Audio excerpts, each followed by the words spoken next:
দর্শক, আমরা সবাই দেখেছি ২০২৪ সালে জুলাই আন্দোলনে গণহত্যার দায়ে এবং সন্ত্রাসী দমন আইনের অধীনে আওয়ামী লীগকে নিষিদ্ধ করা হয়েছে। আইনের শাসন প্রতিষ্ঠার জন্য অপরাধের বিচার হওয়া জরুরি। এই নিয়ে সাধারণ মানুষের কোনো দ্বিমত নেই, কিন্তু সাধারণ মানুষ আজ প্রশ্ন তুলছে সেই আইনের নিরপেক্ষতা নিয়ে। আওয়ামী লীগের অপরাধে যদি বিচার হতে পারে, তবে ৭১-এ পাকিস্তানের হাত ধরে এই বাংলার মাটিতে যে ৩০ লক্ষ মানুষকে হত্যা করা হলো, ২ লক্ষ মা বোনদের সর্বস্ব লুট করা হলো, সেই আলবদর আলশাম আর রাজাকার মূলত রাজনৈতিক দল জামাতে ইসলাম আজ কিভাবে মুক্ত বাতাসে রাজনীতি করার লাইসেন্স পায়?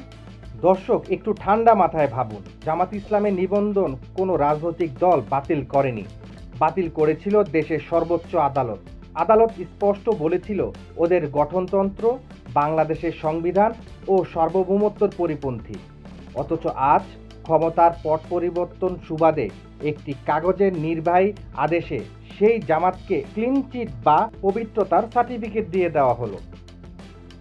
যদি সন্ত্রাস এবং গণহত্যার দায়ে কোনো দলকে নিষিদ্ধ করা যায়, তবে ইতিহাসের সবচেয়ে বড় এবং জঘন্য গণহত্যা, উস্কানিদাতা ও সহযোগিতাকারীর কোন আইনে মুক্তি পায়? রক্তের কি কোনো আলাদা ওজন আছে? ২৪-এর রক্তের দাম যদি আইন বোঝে, তবে ৭১-এর ৩০ লক্ষ শহীদের ঋণ কেন এই আইন ভুলে যায়? আইন যদি শুধু ক্ষমতার পালাবদলের উপর ভিত্তি করে নিজেদের রং বদলায়, তবে তাকে কি নিরপেক্ষ আইন বলা চলে, নাকি তা কেবল একটি নির্দিষ্ট রাজনৈতিক এজেন্ডার বাস্তবায়নের হাতিয়ার?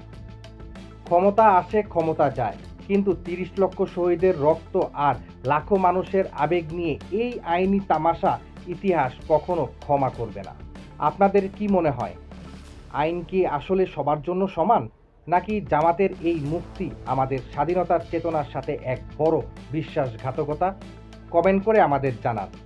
দেখতে থাকুন সময়ের ঘন্টা, সত্যের পক্ষে সব সময়। লাইক, সাবস্ক্রাইব করতে ভুলবেন না। ধন্যবাদ।